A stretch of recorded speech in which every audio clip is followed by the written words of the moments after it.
Welcome to Sri Chakra news బులెటిన్ల ముందుగా headlines.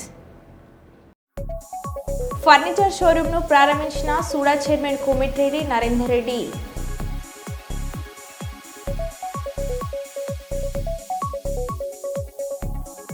ధాన్యం కొనుగోలు చేయాలని కోరుతూ కలెక్టర్ ఆఫీసులో ధాన్యం బస్తాతో రైతు నిరసన.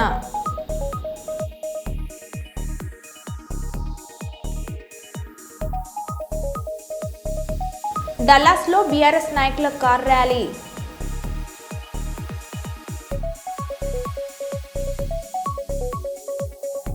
అన్నవరం దేవస్థానంలో ఆలస్యంగా వెలుగులోకి వచ్చిన ఆలయ ఏఈఓపై ఫిర్యాదు.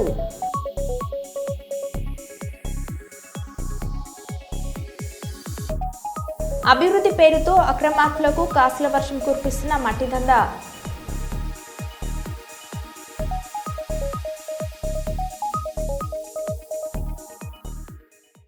ఇక వివరాల్లోకి వెళ్తే, ఉమ్మడి ఆంధ్రప్రదేశ్ రాష్ట్ర మొదటి రాజధాని కర్నూలు పట్టణంలో నిబంధనలకు విరుద్ధంగా గుడులకు బడులకు సమీపంలో మద్యం షాపులు ఏర్పాటు చేయడం సిగ్గుచేటని వైఎస్ఆర్సీపీ అధికారంలో రేషన్ నిత్యావసర సరుకులను డోర్ టు డోర్ ఇస్తే కూటమి ప్రభుత్వం విస్కీ బాటిళ్లను డోర్ టు ఇస్తుందని వైఎస్ఆర్సీపీ కర్నూలు జిల్లా అధ్యక్షులు ఎస్వి మోహన్ రెడ్డి ఘాటుగా స్పందించారు.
ఈరోజు కర్నూలులో కానీ రాష్ట్ర వ్యాప్తంగా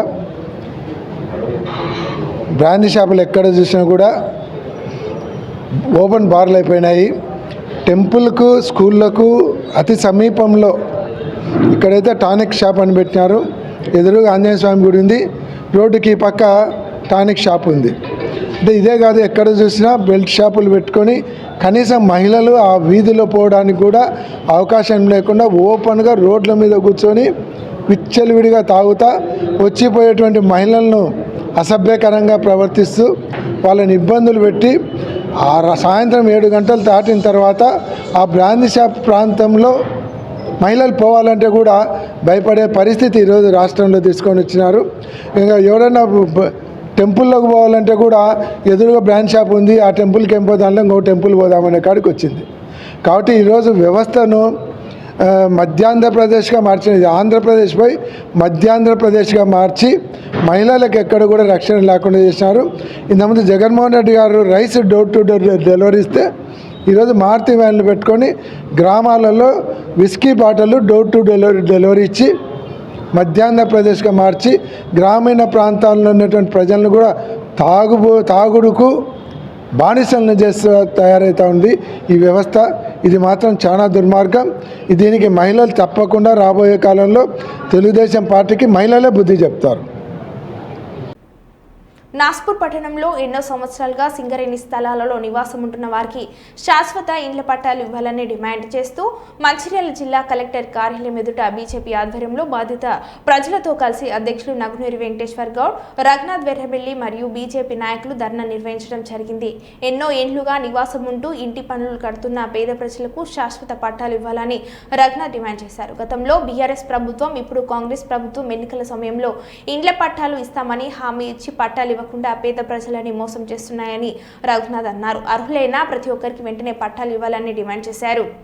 మాకు పట్టాలు ఇప్పిస్తే మీకు వాళ్ళకు మేము ధన్యవాదాలు. మాకు తప్పకుండా మా ఓట్లను మేము వాళ్ళకి వేస్తానని మరి మా రోడవతల నుంచి మేము కోరుకుంటున్నాం. తప్పకుండా మా పిల్లలకు మాకు న్యాయం జరగాల, ఇంట్లో పట్టాలు రావాలి.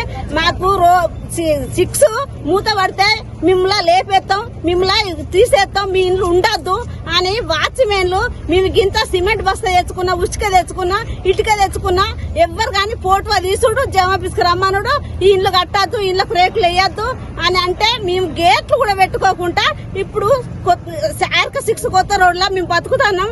కానీ మాకు తప్పకుండా ఇళ్ళ పట్టాలు వెంటనే, ఇళ్ళ పట్టాలు వెంటనే, ఇళ్ళ పట్టాలు వెంటనే, ఇళ్ళ పట్టాలు వెంటనే. భారత్ మాతా కీ బీజేపీ జిందాబాద్. పేద ప్రజలకు వెంటనే ఇళ్ల పట్టాలు. సింగరేణి స్థలంలో నివాసం ఉంటున్న పేదలకు వెంటనే, సింగరేణి స్థలంలో నివాసం ఉంటున్న పేదలకు వెంటనే ఇళ్ల పట్టాల సమస్యను వెంటనే, ఇళ్ల పట్టాల సమస్యను వెంటనే, సమస్యను వెంటనే, ఇళ్ల పట్టాల సమస్యను వెంటనే, ఇళ్ల పట్టాల సమస్యను వెంటనే, ఇళ్ల పట్టాల సమస్యను వెంటనే, ఇళ్ల పట్టాల సమస్యను వెంటనే, ఇళ్ల పట్టాల సమస్యను వెంటనే.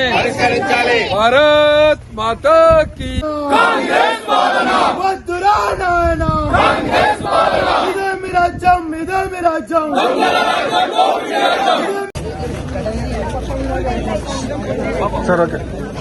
నస్పూర్ మున్సిపాలిటీ RK8 కొత్త రోడ్డు, ప్రశాంత్ నగర్, లక్ష్మీనగర్, సాయి నగర్, ఈ ప్రాంతంలో పేద ప్రజలు వీళ్ళంతా కూడా ఎన్నో సంవత్సరాల నుంచి 30, 40, 50 సంవత్సరాల నుంచి అక్కడ ఉంటారు. సింగరేణి పని కొరకు వేరే ప్రాంతాల నుంచి ఇక్కడికి వచ్చి అక్కడ గుడిసెలు వేసుకొని వీళ్ళు ఉంటారు. హట్స్ ఎన్నో సంవత్సరాల నుంచి ఉంటారు. కానీ ఇప్పటి వరకు వీళ్లకు ప్రభుత్వం పట్టాలు ఇయ్యలే. గతంలో ఉన్న ఎమ్మెల్యే, టీఆర్ఎస్ ప్రభుత్వం ఉన్నప్పుడు ఎమ్మెల్యే 10 సంవత్సరాలు చెప్పుకుంటూ వచ్చిండు, పట్టాల సమస్య పరిష్కరిస్తాము, పట్టాలు ఇస్తామని చెప్పి ఆ ఎమ్మెల్యే చేసిండు. ఆయన పోయినాక కాంగ్రెస్ పార్టీ వచ్చింది. కాంగ్రెస్ పార్టీలో ఉన్న ఎమ్మెల్యే ప్రేమ్ సాగర్ రావు గారు 18 నెలలైంది. 18 నెలల కనీసం ఈ సమస్యకు ఎట్లా పరిష్కారం తీసుకురావాలనే ఆలోచన లేదు. గతంలో కూడా కాంగ్రెస్ పార్టీ అధికారంలో ఉన్నప్పుడు అప్పుడు కిరణ్ కుమార్ రెడ్డి గారు ముఖ్యమంత్రి ఉన్నప్పుడు ఇదే ప్రేమ్ సాగర్ రావు అప్పుడు ఎమ్మెల్సీ ఉండే, అప్పుడు చెల్లని పట్టాలు 1000 కుటుంబాలకు ఇచ్చింది. ఇదే నస్పూర్ ప్రాంతంలో ఎలక్షన్లలో గెలవాలి, ఓట్లు పడాలని దొంగ పట్టాలు అప్పుడు ఇచ్చింది. వీళ్ళేమో పేద ప్రజలు అక్కడ ఎన్నో సంవత్సరాల నుంచి ఉంటారు. వీళ్ళు ప్రాపర్టీ ట్యాక్సులు కడుతున్నారు. 2000, 3000 రూపాయలు ట్యాక్సులు కడతారు. ట్యాక్స్ కాగితంలో కూడా వీళ్ళ పేరే ఉన్నది. ఇది ఈర్ల శంకర్. మున్సిపాలిటీ పరిధి లోపల గత 30 సంవత్సరాలుగా సింగరేణిని ఆధారంగా చేసుకుని గుడిసెలు వేసుకుని నివసిస్తూ మరి ఉపాధి పొందుతున్నటువంటి ఏదైతే పరిశ్రమలు వచ్చినప్పుడు పరిశ్రమల మీద కొంతమంది ఆధారపడి బతకడానికి కూడా వస్తారు. అదే తరహా లోపల ఇక్కడ సింగరేణి ఉద్యోగాలతో పాటు సింగరేణి వెలిసినటువంటి 40 సంవత్సరాల క్రితం నుండి సింగరేణి ఆధారంగా బతకడానికి అనేక మంది పేద ప్రజలు ఇక్కడికి బతుకు పొట్ట చేత పట్టుకుని వచ్చి 40 సంవత్సరాల నుంచి ఇక్కడ చిన్న చిన్న గుడిసెలు వేసుకుని వాళ్ళ యొక్క బ్రతుకు వెల్లడిస్తూ అనేక రకాలుగా వాళ్ళ సింగరేణి కార్మికులకు కూడా వ్యాపారంలో కావచ్చు, అనేక పనుల లోపల కావచ్చు, వాళ్ళ సహాయ సహకారాలు అందిస్తూ సింగరేణి సంస్థకు పరోక్షంగా వాళ్ళ యొక్క శ్రమను కూడా ఇచ్చి ఈ ప్రాంతం లోపల సింగరేణి సంస్థ అభివృద్ది చెందడానికి వాళ్ళ యొక్క సహకారం కూడా ఉన్నది. దాన్ని దృష్టిలో పెట్టుకోవాలి సింగరేణి అధికారులు. కానీ మీరు 30 సంవత్సరాల నుంచి 40 సంవత్సరాల నుంచి పొట్ట చేత పట్టుకుని చిన్న చిన్న పిల్లలు ఇవాళ డిగ్రీలు చదివి పెద్ద పెద్ద ఉద్యోగాల స్థాయికి వెదిగినారు. ఆ స్థాయికి వెదిగినటువంటి సందర్భం లోపల కూడా మీరు ఇంతకు ముందే రఘునాథ్ గారు చెప్పినారు, అక్కడ బిల్లులు ఉన్నాయి, వాటర్ ట్యాక్సీలు కడతా ఉన్నారు, కరెంటు ట్యాక్సీలు కడతా ఉన్నారు, ఐదు ట్యాక్సీలు కడతా ఉన్నారు. ఇంత కట్టినా కూడా సింగరేణి అధికారులు దయాదాక్షిణ్యం లేకుండా వాళ్ళను కనీసం మరమ్మతులు చేసుకోనియకుండా వేధించడం అనేది సరైన పద్ధతి కాదు. సింగరేణి అధికారులు జాబ్ మేళాకు విశేష స్పందన లభించింది. 16 కంపెనీలు పాల్గొన్నాయి. 600 మందికి పైగా నిరుద్యోగ యువతీ యువకులు పాల్గొన్నారు. రవీంద్ర మహీంద్ర డిగ్రీ కళాశాల ప్రిన్సిపల్ జ్యోతి వెల్లడి. జాబ్ మేళాను నిరుద్యోగ యువతీ యువకులు సువర్ణ అవకాశమని సద్వినియోగం చేసుకుని నిరుద్యోగులు ఉద్యోగులుగా మారి తమ జీవితాలను మెరుగ్గా మార్చుకోవాలని రవీంద్ర మహిళా డిగ్రీ కళాశాల ప్రిన్సిపల్ జ్యోతి కోరారు. కర్నూలు నగరంలోని కృష్ణనగర్ నందు అబ్బాస్ నగరంలోని రవీంద్ర కళాశాలలో ఆంధ్రప్రదేశ్ రాష్ట్ర స్కిల్ డెవలప్మెంట్ కార్పొరేషన్ ఆధ్వర్యంలో మెగా జాబ్ మేళాను రవీంద్ర పాఠశాల కళాశాల ఇంజనీరింగ్ కళాశాల యజమాని పుల్లియ నిర్వహించిన జాబ్ మేళాకు విశేష స్పందన లభించిందని 16 కంపెనీలు పాల్గొన్నాయని పాణ్యం శాసనసభ్యులు గోడ్చేర్తారెడ్డి ముఖ్య అతిథిగా పాల్గొన్నారు అని ప్రిన్సిపల్ జ్యోతి తెలిపారు.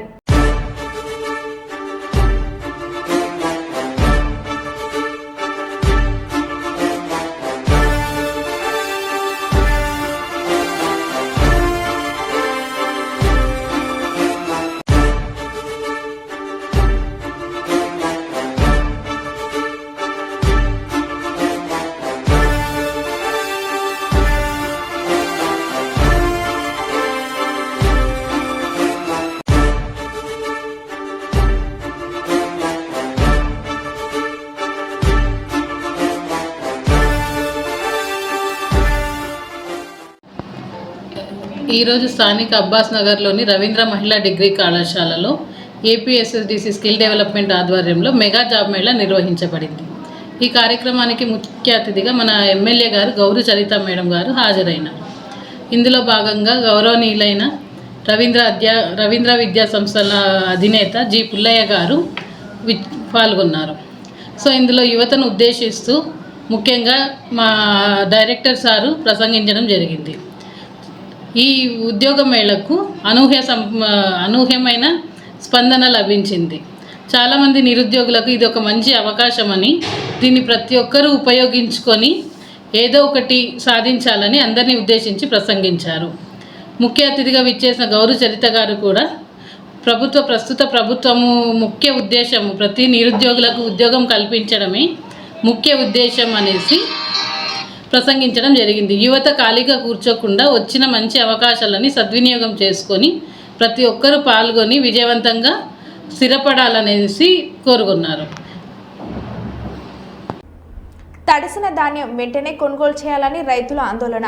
మైబాద్ జిల్లా దంతలపల్లి మండలం పెద్దముప్పరం గ్రామంలోని కొనుగోలు కేంద్రంలో అధికారులు తడిసిన ధాన్యం కొనడం లేదని ఆందోళనకు దిగిన రైతులు ధాన్యం కొనుగోలు కేంద్రానికి తీసుకొచ్చి నెల రోజులైందని, అకాల వర్షానికి తడిసి మొలకెత్తిందని ఆందోళన వ్యక్తం చేస్తున్న రైతులు ప్రభుత్వం వెంటనే స్పందించి తడిసిన ధాన్యం కొనుగోలు చేయాలని డిమాండ్ చేస్తున్న రైతులు.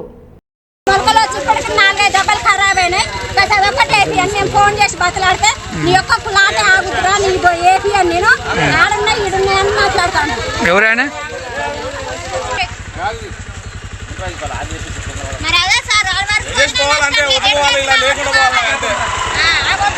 లారిపోతుంది, లేకుండా మాత్రం ఇన్నే ఉంటాయి. అంటే ఇక సంగతి మీ ఇష్టం. లారీ లేచినాక దగ్గర నెల అవుతుంది. రైతులని కొంచెం గవర్నమెంట్ కొంచెం సూచి వాళ్ళని ప్రజలని చాలా మంది మొలకొచ్చి ఆగమవుతుంది. కొంచెం రైతులని ఒడ్డుకేయాలని కోరుకుంటాను. మేము అందరం కలిసి ఆడోళ్ళు మొగోళ్ళు అందరం కలిసి పెద్ద ఎందుకంటే అందరికి ఇంకొక 10 రోజులు అయితే నార్లు పోసే టైం వచ్చింది. అందరి పనులు తీర్చే టైం కాబట్టి చేయాలని మేము అందరం కోరుకుంటాం. డల్లాస్లో బీఆర్ఎస్ నాయకుల కార్ ర్యాలీ.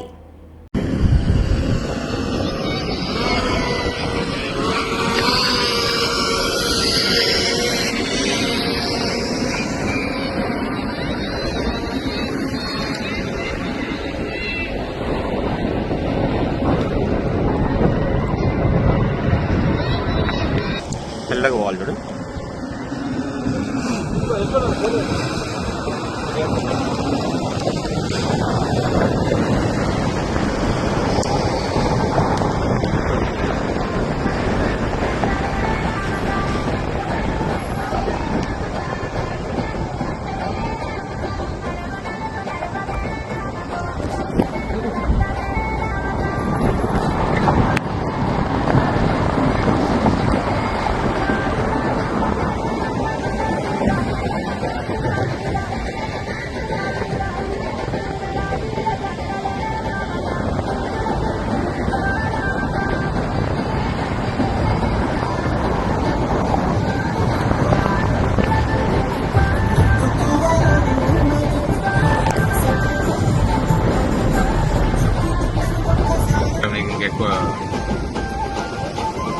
ఉంచవచ్చు, మీరు ఉంచమంటారా? ఉంచవచ్చు.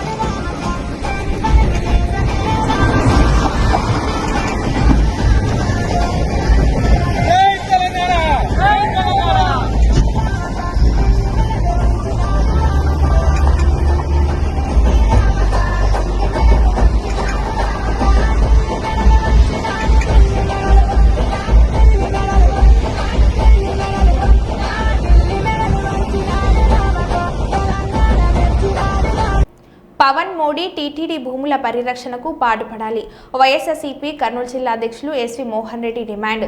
తిరుమల తిరుపతి దేవస్థాన భూములను వేలంలో పప్పుల బెల్లంలా పంచితే చూస్తూ ఊరుకోమని వైఎస్ఆర్సీపీ సుప్రీంకోర్టును ఆశ్రయిస్తామని ఆంధ్రప్రదేశ్ ఉప ముఖ్యమంత్రి పవన్ కళ్యాణ్, భారతదేశ ప్రధాని నరేంద్ర మోడీ తిరుమల తిరుపతి దేవస్థాన భూములను కాపాడాలని వైఎస్ఆర్సీపీ కర్నూలు జిల్లా అధ్యక్షులు ఎస్వి మోహన్ రెడ్డి డిమాండ్ చేశారు. కర్నూలు నగరంలోని ఎస్వి కాంప్లెక్స్లో విలేకరుల సమావేశంలో మైనార్టీలు వక్ఫ్ బోర్డు భూముల పట్ల కోర్టుకు వెళ్లినట్లయితే టీటీడీ భూములను కాపాడుకునేందుకు కోర్టును ఆశ్రయిస్తామని చెప్పారు. దీని మీద క్లారిటీ ఇవ్వాలి. మీరు దీన్ని క్యాబినెట్లో తీసుకొని వస్తే దీన్ని వ్యతిరేకించాలి.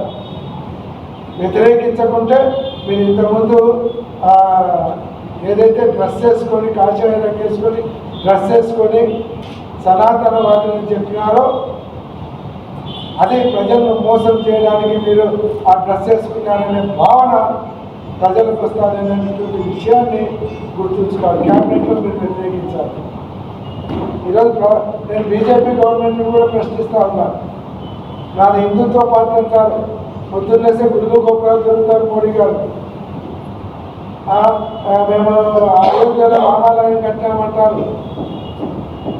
మరి మీరు ఇంత హిందుత్వవాది అయినప్పుడు మీ అలయన్స్ ఉన్నటువంటి పార్టీ, మీ కూటమిలో ఉన్నటువంటి తెలుగుదేశం పార్టీ ఇంత దుర్మార్గంగా దేవాలయాల ఆస్తులను కొట్టేయడానికి వాళ్ళు ఏదో జీవో తీసుకొని వస్తారంటే మీ బీజేపీ తరఫున ఉన్నటువంటి ఎమ్మెల్యేలు కానీ, మంత్రులు కానీ, ఎంపీలు కానీ ఎందుకు మీరు విమర్శించడం లేదు? దీన్ని ఎందుకు అడ్డుకోవడం లేదు? అంటే మీరు చెప్పేది కూడా ఇంతవరకు చెప్పేది మీరంతా కూడా బోగస్సేనా? సమాధానం చెప్పాలి. బీజేపీ వాళ్ళు కూడా దీనికి సమాధానం చెప్పాలని మేము డిమాండ్ చేస్తున్నాం. గద్దర్ ఫిలిం అవార్డులను ప్రకటించిన తెలంగాణ రాష్ట్ర ప్రభుత్వం 2014 నుంచి 2023 వరకు ఏడాదికి ఒక ఉత్తమ చిత్రానికి పురస్కారానికి ప్రకటించిన ప్రభుత్వం. స్పెషల్ జ్యూరీ అవార్డు ప్రజాకవి కాళోజీ బాలకృష్ణకు, NTR national film award, Gaddar film అవార్డులను ప్రకటించిన తెలంగాణ ప్రభుత్వం. విజయ్ దేవరకొండకు, కాంతారావుకు అవార్డు, మణిరత్నంకు పైడి జయరాజ్ ఫిలిం అవార్డు, అట్లూరి పూర్ణచంద్రరావుకు నాగిరెడ్డి అండ్ చక్రపాణి ఫిలిం అవార్డుకు, సుకుమార్కు బిఎన్ రెడ్డి ఫిలిం అవార్డు. అలాగే 2015 best film, first best film Rudramadevi, second best film Kanche, third best film Srimanthudu. 2016లో first best film Shatamanam Bhavati, second best film Pelli Choopulu, third best film Janatha Garage. అలాగే 2017లో first best film Baahubali conclusion, second best film Fidaa, third best film Ghazi. అలాగే 2018లో first best film Mahanati, second best film Rangasthalam, third best film care of Kancharapalem. 2019లో first best film Maharshi, second best film Jersey, third best film Mallesham. అలాగే 2020లోకి వచ్చేటప్పటికి first best film Ala Vaikunthapurramuloo, second best film colour photo, third best film middle class melodies. 2021లో first best film RRR, second best film Akhanda, third best film Uppena. 2022లో first best film Sitaramam, second best film Karthikeya 2, third best film Major. 2023 first best film Balagam, second best film Hanuman, third best film Bhagavanth Kesari. Special jury award ప్రజాకవి కాళోజీ. ఇవి సినిమాలకు సంబంధించిన అవార్డులు. ఇవి 10 సంవత్సరాలకు గాను. ఇది కాకుండా స్పెషల్ అవార్డ్స్ అని చెప్పి 6 అవార్డులను ఎంపిక చేయడం జరిగింది. ఈ అవార్డులో first award NTR national award. ఇది నందమూరి బాలకృష్ణ గారికి ఎన్టీఆర్ గారి అవార్డు ఇవ్వడం జరిగింది. అలాగే జయరాజ్ గారు, పైడి జయరాజ్ గారు అని మన తెలంగాణ నుంచి వెళ్ళిన వ్యక్తే. హిందీ సినిమాల్లో చాలా సినిమాల్లో హీరోగా యాక్ట్ చేసినట్టు వ్యక్తి. వారి పేరు మీద కూడా మొట్టమొదటిసారిగా పైడి జయరాజ్ ఫిల్మ్ అవార్డు అని చెప్పి ఈ ఇండియన్ ఫిల్మ్ పర్సనాలిటీగా ఆయన్ని ఎంపిక చేయడం జరిగింది. దానికి మణిరత్నం గారికి ఇస్తున్నాం ఈ అవార్డుని. ఇది ఆల్ ఇండియా అవార్డు అండి. ఇది ఏ లాంగ్వేజ్ వాళ్ళైనా ఉండొచ్చు దీంట్లో, అందుకని మణిరత్నం గారికి అది ఇస్తున్నాం. Next BN Reddy film award for Telugu film director Shri Sukumar, ఆయన బెస్ట్ డైరెక్టర్. అలాగే 4లో Nagireddy Chakrapani film award Telugu film producer Atluru Purnachandrarao గారు. అలాగే కాంతారావు గారి పేరును కూడా మొట్టమొదటిసారిగా రేవంత్ రెడ్డి గారు వీరి పేరు మీద కూడా ఒక అవార్డుని ఇవ్వటం జరిగింది. ఆ అవార్డుని విజయ్ దేవరకొండకి కాంతారావు గారు అవార్డు ఇస్తున్నాం. అలాగే రఘుపతి వెంకయ్య ఫిల్మ్ అవార్డు. ఇది అదర్ దాన్ ఫిల్మ్ ఆర్టిస్ట్, అంటే కేటగిరీలో ఫిల్మ్ ఆర్టిస్ట్ కాకుండా అదర్ వాళ్ళకి. దీనిలో ప్రముఖ రచయిత ఎండమూరి వీరేంద్రనాథ్ గారికి ఈ అవార్డు సెలక్షన్ జరిగింది. ఇది అవార్డుల యొక్క వివరాలు. రాష్ట్రంలో కూటమి ప్రభుత్వం అధికారంలోకి వచ్చినప్పటి నుండి గ్రామీణ ప్రాంతాలని అభివృద్ధి పదంలో పయనిస్తున్నాయని కర్నూలు ఎంపీ బస్తిపాటి నాగరాజు అన్నారు. కర్నూలు మండలం రేమట గ్రామంలో నూతనంగా నిర్మించిన ఊరా వాకిలిని కేడీసీ బ్యాంక్ చైర్మన్ విష్ణువర్ధన్ రెడ్డితో కలిసి ఆయన ప్రారంభించారు. అనంతరం ఎంపీ నాగరాజు గ్రామంలో పర్యటించి గ్రామ సమస్యలపై ఆరా తీశారు. ఈ సందర్భంగా ఆయన మాట్లాడారు.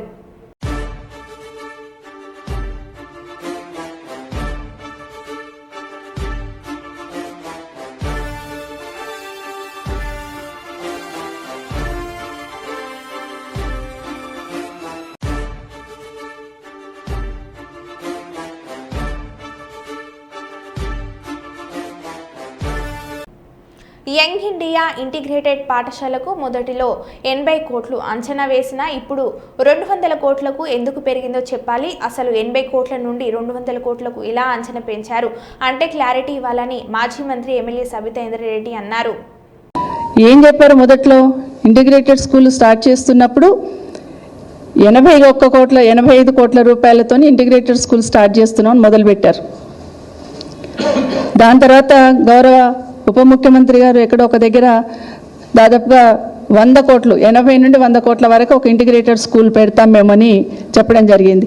80 కోట్లతోని ఇంటిగ్రేటెడ్ స్కూల్ అని టెండర్ కూడా పిలుచున్నారు మీరే 80 కోట్లని. తర్వాత దాన్ని గౌరవ ఉప ముఖ్యమంత్రి గారు 180 కోట్ల నుండి 100 కోట్ల వరకు చేస్తానని స్టేట్మెంట్ ఇవ్వడం జరిగింది. ఇదే గౌరవ ముఖ్యమంత్రి గారు మళ్ళీ షాద్నగర్ వెళ్ళి అక్కడ ఫౌండేషన్ వేస్తూ 125 కోట్లకు సంబంధించి ఫౌండేషన్ వేయడం జరిగింది. కానీ నిన్న చూస్తూ ఉంటే 200 కోట్లకి ఒక ఇంటిగ్రేటెడ్ స్కూల్ అనేది అనౌన్స్ చేయడం జరిగింది. అంటే మీ విధానం ఏదిందో అది స్పష్టం చేయమంటున్నాం. 85 కోట్లలో యంగ్ ఇండియా ఇంటర్నేషనల్ స్కూల్ పెడతారా, 125 కోట్లలో పెడతారా, 200 కోట్లలో పెడతారా? ఎందుకు పెంచుకుంటూ పోయినారు? అసలు వచ్చిన మార్పు ఏంది? మీరు తీసుకొచ్చిన 85 కోట్లను అనౌన్స్ చేసిన రోజు నుండి ఇప్పటి వరకు తట్టడి మట్టే లేదు. కానీ అంచనాలు పెంచుకుంటూ పోయారు. అక్కడే మతలపోయింది అని అడుగుతున్నాం.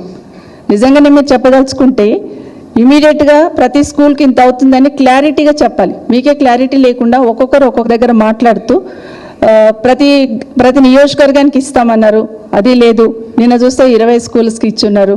బడ్జెట్లో ఏం పెట్టున్నారు? 11,000 కోట్లు యంగ్ ఇండియా ఇంటర్నేషనల్ స్కూల్స్కి ఇంటిగ్రేటెడ్ స్కూల్స్కి పెడతామన్నారు.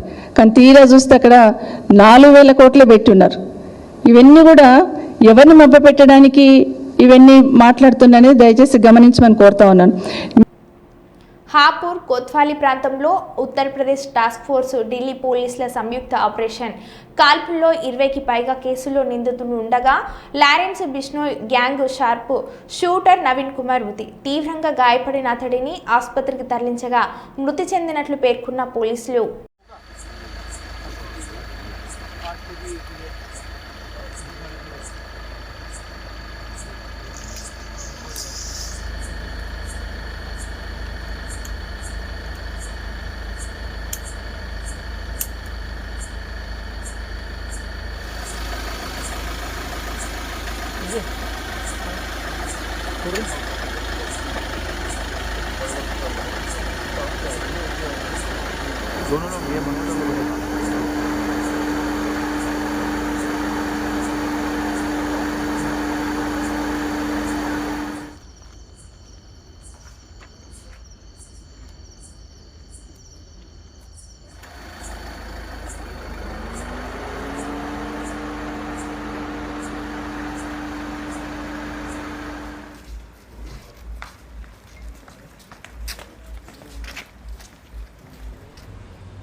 మరో బులెటిన్లో మళ్ళీ కలుద్దాం. Stay tune.